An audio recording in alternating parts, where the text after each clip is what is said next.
মাধ্যমিক পরীক্ষার্থীদের ভূগোল বিষয়ের পরীক্ষা হবে কালকে। তো তোমরা যে যা প্রস্তুতি নিয়েছো তোমাদের প্রস্তুতিগুলো ভালো করে দেখে নেবে। পাশাপাশি এই ভিডিওটা তোমরা অবশ্যই শেষ পর্যন্ত দেখতে থাকো। এই ভিডিওতে তোমাদের প্রাকৃতিক ভূগোলের সম্পূর্ণ একটা সাজেশন ভিত্তিক আলোচনা হবে উত্তর সহ। মাধ্যমিক পরীক্ষায় প্রাকৃতিক ভূগোল থেকে তোমাদের ঠিক যে যে ক্যাটাগরির কোশ্চেন থাকবে ঠিক ওই ক্যাটাগরির কোশ্চেনগুলো এখানে আলোচনা হবে। তোমরা তোমাদের প্রস্তুতির পাশাপাশি জাস্ট এই ভিডিওটা একবার শেষ পর্যন্ত দেখে নেবে। একই রকম ভাবে আঞ্চলিক ভূগোল থেকে তোমাদের সম্পূর্ণ আলোচনা হয়েছে, তো ওই ভিডিওটা তোমরা দেখে না থাকলে এই ভিডিও ডেসক্রিপশনে তোমরা পেয়ে যাবে লিংক, অথবা এই ভিডিওটার শেষে তোমরা এন্ড স্ক্রিনে দেখতে পাবে আঞ্চলিক ভূগোলের সম্পূর্ণ সাজেশন আলোচনা যেটা হয়েছে। তো ওই ভিডিওটা তোমরা অবশ্যই দেখে নেবে আঞ্চলিক ভূগোলের। দেখো, প্রথমেই তোমাদের প্রাকৃতিক ভূগোল থেকে থাকছে এমসিকিউ, উত্তর সহ আলোচনা হবে। প্রথম প্রশ্ন, যে প্রক্রিয়ায় বিভিন্ন প্রাকৃতিক শক্তি ভূপৃষ্ঠের উপর কাজ করে ভূমিরূপের পরিবর্তন ঘটায় তাকে বলে বহির্জাত প্রক্রিয়া। দেখতে পাচ্ছ পাশাপাশি 2017 সালে এই কোশ্চেনটা এসেছিল। পরের প্রশ্ন, যে প্রক্রিয়া ভূপৃষ্ঠের উচ্চতা বৃদ্ধি পায় তাকে বলে আরোহণ প্রক্রিয়া। ভালো করে মনে রাখবে, একটি আরোহণ প্রক্রিয়া হলো প্লাবন ভূমি। পরে থাকছে ক্ষয়ীভবন প্রক্রিয়াটি হলো এখানে গতিশীল। নিম্নভূমির উচ্চতা বৃদ্ধি পায় আরোহণ প্রক্রিয়ায়। তারপর থাকছে একটি বহির্জাত শক্তির উদাহরণ হলো সমুদ্র স্রোত। পরের প্রশ্ন, লবণযুক্ত শিলাস্তরের উপর নদীর প্রধান ক্ষয় প্রক্রিয়াটি হলো দ্রবণ ক্ষয়। নদীর জলতল বৃদ্ধির প্রধান কারণ বিশ্বস্নায়ন। পাখির পায়ের মতো আকৃতির বদ্বীপ যে নদীর মোহনায় গঠিত হয় সেটি হচ্ছে মিসিসিপি মৌসুমী। তারপর থাকছে নদীর গতিপথের সঙ্গে বহন ক্ষমতা বৃদ্ধির যে সম্পর্ক তাকে বলে ষষ্ঠঘাতের সূত্র। নদীর মুখ প্রশস্ত হলে তাকে বলে খাঁড়ি। পার্বত্য হিমবাহের পৃষ্ঠদেশে দেশে সৃষ্ট গভীর ফাটলগুলিকে বলে ক্রেভাস। হিমবাহের সঞ্চয় কাজের ফলে সৃষ্ট ভূমিরূপটি হলো ড্রামলিন। হিমবাহের ক্ষয়কার্যের ফলে সৃষ্ট ভূমিরূপটি হলো কুঁজ। পরের প্রশ্ন দেখো, ঝুলন্ত উপত্যকা সৃষ্টি হয় পার্বত্য হিমবাহে। এরপর থাকছে ভারতের একটি পিরামিড চূড়ার উদাহরণ নীলকণ্ঠ সিংহ। পেডিমেন্ট নামকরণ করেন গিলবার্ট। মেসা শব্দের অর্থ টেবিল। একাধিক বারখান পরস্পর যুক্ত হয়ে তৈরি হয় একেলে। তারপর থাকছে মরু অঞ্চলে বায়ুর ক্ষয়কার্যের ফলে গঠিত ব্যাঙের ছাতার ন্যায় ভূমিরূপ হলো গৌর। বিশ্বস্নায়ন যে মরুভূমিকে গ্রাস করেছে তার নাম সাহারা। যে প্রাকৃতিক শক্তি দ্বারা মধ্যকূপ সৃষ্টি হয় সেটি হচ্ছে নদী। শুষ্ক অঞ্চলে সৃষ্ট গিরিখাতকে বলা হয় ক্যানিয়ন। কোন প্রাকৃতিক শক্তির ক্ষয়কার্যের ফলে ইয়ারদাং সৃষ্টি হয় বায়ু। মরু অঞ্চলে লবণাক্ত হ্রদকে বলে ফ্লায়া। তো তোমাদের প্রাকৃতিক ভূগোল থেকে এই কতগুলি এমসিকিউ উত্তর সহ আলোচনা হলো। এবার দেখো শুদ্ধ ও অশুদ্ধ আলোচনা হবে। তোমরা অবশ্যই মনে রাখবে, পরীক্ষাতে শুদ্ধ অশুদ্ধ এই প্রশ্নগুলো তুলে পাশে একটা বক্স করে শুদ্ধ হলে তালবস্যায় হসু আর অশুদ্ধ হলে অ লিখবে। ঠিক যা নির্দেশ আছে তেমনটাই লিখবে। কিন্তু দেখো, নগ্নিভবন প্রক্রিয়াতে শিলা চূর্ণ বিচূর্ণ হলেও স্থানান্তরিত হয় না, এটা হচ্ছে অশুদ্ধ। তাহলে তোমরা বক্সের মধ্যে অ লিখবে। পরবর্তী, ভূমিরূপ পরিবর্তনকারী শক্তিগুলি মূল উৎস হলো নদী, এটা হচ্ছে সত্য। তাহলে বা শুদ্ধ তোমরা বক্স করে তালবস্যায় হস্যও লিখবে। যদিও আমি এখানে চিহ্ন ব্যবহার করেছি, তোমরা কিন্তু চিহ্ন ব্যবহার করবে না। পরীক্ষাতে যেমন নির্দেশ তেমনই লিখতে হবে। তাহলে শুদ্ধ হলে তোমরা পাশে বক্সের মধ্যে তালবস্যায় হস্যও লিখবে। পরের প্রশ্ন দেখো, পৃথিবী পৃষ্ঠে উল্কাপাত একটি বহির্জাত শক্তি, এটা হচ্ছে অসত্য বা অশুদ্ধ হবে। বহির্জাত অজৈব প্রক্রিয়াগুলির শক্তি প্রধান উৎস সৌরশক্তি এবং মধ্যাকর্ষণ শক্তি, এটা শুদ্ধ। হিমবাহের উপর নদীর কাজ শুরু হয়, অশুদ্ধ। গাঙ্গেয় বদ্বীপ অঞ্চলের অসংখ্য অশুক্রাকৃতি হ্রদ দেখা যায়, এটা শুদ্ধ। জলপ্রপাতের পাদদেশে মধ্যকূপ সৃষ্টি হয়, অশুদ্ধ। অক্ষাংশের ভিত্তিতে হিমরেখা উচ্চতা পরিবর্তিত হয়, এটা শুদ্ধ। বার্ডসুন্ড দেখতে ভি আকৃতির, এটা অশুদ্ধ। ক্র্যাক ও টেল গঠিত হয় শক্ত শিলা ও কোমল শিলার পাশাপাশি অবস্থান করলে, এটা শুদ্ধ। বায়ুর সঞ্চয় কার্যের ফলে ভেন্টিফ্যাক্ট গঠিত হয়, এটা অশুদ্ধ। এরপরে দেখো, সাহারা মরুভূমিতে প্রায় হ্রদগুলি শর্টস নামে পরিচিত। শুদ্ধ। একটি স্থিতিশীল বহির্জাত প্রক্রিয়ার উদাহরণ হলো বায়ু, এটা অশুদ্ধ। হিমশৈলী 4/9 অংশ জলের উপর ভেসে থাকে, এটা অশুদ্ধ। ইলহাদা মেরাজো হলো পৃথিবীর বৃহত্তম নদীচর, এটা হচ্ছে শুদ্ধ। গাঙ্গেয় বদ্বীপ অঞ্চলে অসংখ্য অশুক্রাকৃতি হ্রদ সৃষ্টি হয়, এটা শুদ্ধ।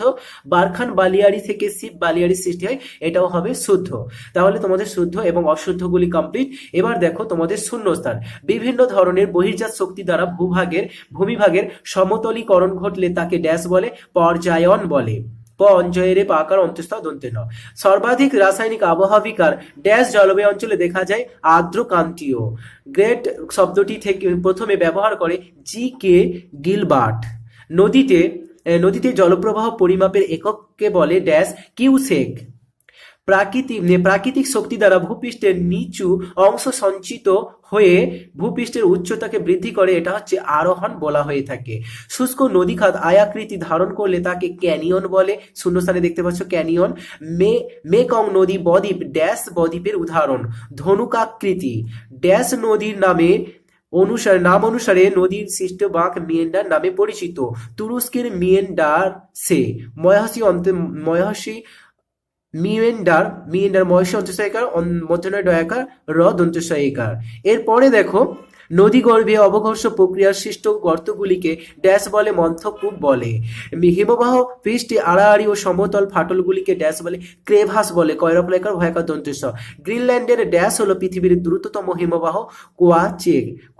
কোয়ারেক। এটা হবে ককার অন্তঃস্থয়কার রয়েকার ক, কোয়ারেক। তারপর বলেছে দ্য ল্যান্ড অফ ফজর্টস বলা হয়ে থাকে ড্যাশ কে? এটা হবে নরওয়েকে। এরপর দেখো মরু অঞ্চলে চলমান বালিয়াড়িকে বলে ড্যাশ? ঝিয়ান। ইয়ারদাং খুব তীক্ষ্ণ হলে তাকে ড্যাশ বলা হয়? নিডিল বলা হয়। সর্বাধিক যান্ত্রিক অববাহিকার ড্যাশ জলবায়ু অঞ্চলে সংগঠিত হয়ে থাকে? উষ্ণ মরু ও শীতল মেরু অঞ্চলে। তারপর দেখো অববাহিকার ফলে সৃষ্ট শিলাচূর্ণকে ড্যাশ বলা হয়? রেগোলিথ বলা হয়। জার্মানিতে গৌর ড্যাশ নামে পরিচিত? পিলজ ফেলসেন। পয়াশিল বর্গীয় জ পিলজ ফেলসেন। ফয়িকার ল দন্তস্বয়িকা দন্তের ন। শৃঙ্খলিত শৈলশিলা নদী ড্যাশ গতিতে গঠিত হয়? উচ্চ। হিমবাহ ও জলধারা বাহিত নুড়ি বালি কাঁকর ইত্যাদি সঞ্চিত হয়ে দীর্ঘ সংকীর্ণ আঁকাবাঁকা শৈলশিলার ন্যায় ভূমিরূপকে ড্যাশ বলে? এস্কার। এরপর দেখো এক কথায় একটি বা দুটি শব্দে উত্তর দিতে হবে। প্রথম প্রশ্ন আছে কোন প্রকার আলোড়ন ভূপৃষ্ঠের উপর উল্লম্বভাবে ক্রিয়া করে? মহীভাবক আলোড়ন। আবহাওয়া বিকারের ফলে সৃষ্ট শিলাচূর্ণ কি নামে পরিচিত? রেগোলিথ। সুন্দরবনে কোন দ্বীপ বিশ্ব উষ্ণায়নের প্রভাব সম্পূর্ণ নিমজ্জিত হয়ে থাকে? লোহাচড়া। এরপর এখানে বলা হচ্ছে কোন প্রক্রিয়ার সঙ্গে জৈব রাসায়নিক আবহাওয়া বিকার সম্পর্কিত? অবরোহণ প্রক্রিয়া। যে উচ্চভূমি দুটি নদী ব্যবস্থাকে পৃথক করে তার নাম হচ্ছে জলবিভাজিকা। এরপর পৃথিবীর বৃহত্তম বদ্বীপটির নাম আমাজন ইলহা মারাজো। পৃথিবীর গভীরতম গিরিখাতটির নাম পেরুর কলকা নদীর এল ক্যানন। হিমবাহের সঞ্চয়জাত প্রধান ভূমিরূপটি কোনটি? গ্রাব রেখা। এরপরে দেখো পরের প্রশ্ন তোমাদের প্রাকৃতিক থেকে এই প্রশ্নগুলোকে অবশ্যই দেখে নেবে তোমরা তোমাদের প্রস্তুতির পাশাপাশি। অবশ্য 2, 3 ও 5 নম্বরের মোস্ট ইম্পর্টেন্ট কোশ্চেনগুলো তোমাদের এই ভিডিওতে আলোচনা হয়ে যাবে প্রাকৃতিক ভূগোলের। পৃথিবীর গভীরতম ফিয়র্ডটির নাম হচ্ছে সজনে ফিয়র্ড। ভারতের থর মরুভূমিতে সৃষ্ট গর্তগুলিকে কি বলে? ধান। ধয়াকার দন্তনয় দ। মরু অঞ্চলের শুষ্ক নদীখাতকে কি বলে? ওয়াদি। সাহারা বালুকাময় মরুভূমি কি নামে পরিচিত? আর্ক। পৃথিবীর উচ্চতম জলপ্রপাতটির নাম কি? সাল্টো অ্যাঞ্জেল। কোন নদীর গতিপথে নায়াগ্রা জলপ্রপাত অবস্থান করে? সেন্ট লরেন্স নদী। কেটল হ্রদের সঞ্চিত পলিকে কি বলে? ভার্ব। পাদদেশীয় হিমবাহের সম্মুখভাগে কি বলে? এর উত্তরটা হবে লোভ। শিব কথার অর্থ কি? তরবারি। এরপরে দেখো তোমাদের যেটা আলোচনা হবে তোমাদের স্তম্ভ, বাম দিকের সাথে ডান দিক। দেখো অবরোহণ এখান থেকে হবে ভূপৃষ্ঠের উচ্চতা হ্রাস করে। আরোহণ এটা হবে ভূপৃষ্ঠের উচ্চতা বৃদ্ধি করে। বালিয়াড়ি এটা হবে বায়ুর আরোহণ প্রক্রিয়া। হিমবাহ মেরু অঞ্চল ও পার্বত্য অঞ্চল। বাম দিকের সাথে ডান দিকে আবার একটা পর্যায়ন, এটা হবে তোমাদের সমতলীকরণ। আর থাকছে পুঞ্জিত ক্ষয়, এটা হবে ভূমি ঢালের ক্ষয়িত পদার্থের অপসারণ। তীক্ষ্ণাগ্র বদ্বীপ এটা হবে তোর তাইবার নদীর বদ্বীপ। এই ত্রিকোণাকৃতি বদ্বীপ এটা হবে তোমাদের নীল নদের বদ্বীপ। সার্ক থেকে হবে ডেক চেয়ার। সিয়াচেন থেকে হবে ভারতের দীর্ঘতম হিমবাহ। মনে রাখবে ভারতের দীর্ঘতম হিমবাহ হচ্ছে সিয়াচেন।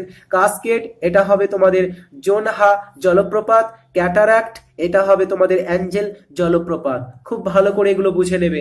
এরপর দেখো তোমাদের 2 নম্বরের প্রশ্ন প্রাকৃতিক ভূগোল থেকে। তো 2 নম্বরে এখানে প্রশ্নগুলো সব দেখতে পাচ্ছ তোমরা। এখানে সব প্রশ্নগুলো আমি আলোচনা করব না, শুধুমাত্র দাগ দেওয়াগুলো তোমরা অবশ্যই করে নেবে, বাকি প্রশ্নগুলো তোমরা অবশ্যই দেখবে। এটা একটা সাজেশন ভিত্তিক আলোচনা হচ্ছে। তো দেখো আবহাওয়া বিকার কাকে বলে অথবা দিনগ্নিভবন কাকে বলে, উপরের প্রশ্নগুলো দেখতে পাচ্ছ।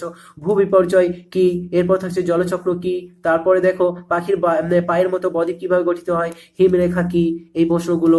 পাশাপাশি তোমাদের যেগুলো দাগ দেওয়া বা এগুলো আমি বলে দেবো, এগুলো হচ্ছে বেশি গুরুত্বপূর্ণ। ফার্ন কি, নুনাকটক কি, আচ্ছা হোয়েল ব্র্যাক কি, তারপর থাকছে বাগসুন কি, আচ্ছা অপসারণ গর্ত কিভাবে সৃষ্টি হয়, হামাদা কি, এমনি ড্রেইকান্টার কি, ব্লো আউট কাকে বলে, বাজাদা কি। এরপর দেখো তোমাদের 3 নম্বরে যেসব প্রশ্নগুলো প্র্যাকটিস করতে হবে বা তোমাদের আশা করা যায় এই প্রশ্নগুলো তোমাদের তৈরি হয়ে আছে, জাস্ট শেষ মুহূর্তের জন্য একটু দেখে নেওয়া। বহির্জাত প্রক্রিয়া বৈশিষ্ট্য এগুলো দেখতে পাচ্ছ। তো এখানে যেগুলো দাগ দেওয়া এগুলো হচ্ছে সবচেয়ে বেশি গুরুত্বপূর্ণ।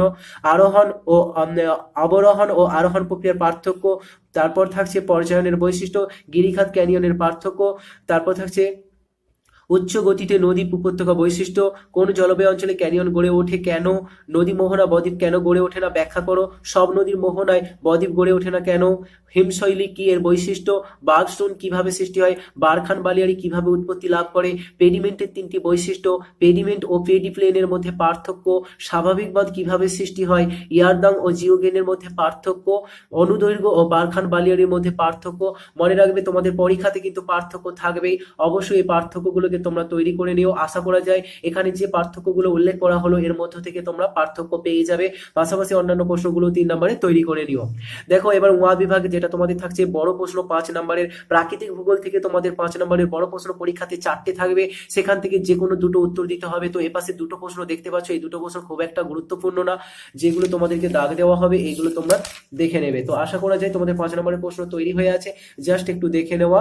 যেটা থাকছে দেখো, নদীর সঞ্চয় কার্যের ফলে গঠিত ভূমিরূপ চিত্র সহ বর্ণনা, নদীর ক্ষয় কার্যের ফলে সৃষ্ট ভূমিরূপ চিত্র সহ বর্ণনা, হিমবাহ জলধারা মিলিত সঞ্চয় কার্যের ফলে সৃষ্ট ভূমিরূপ চিত্র সহ বর্ণনা, বায়ুর ক্ষয় কার্যের ফলে সৃষ্ট ভূমিরূপ, বায়ুর সঞ্চয় কার্যের ফলে সৃষ্ট ভূমিরূপ, শুষ্ক অঞ্চলে বায়ু ও জলধারা মিলিত কার্যের ফলে গঠিত ভূমিরূপ চিত্র সহ বর্ণনা। তো এই হচ্ছে তোমাদের প্রাকৃতিক ভূগোলের সম্পূর্ণ আলোচনা।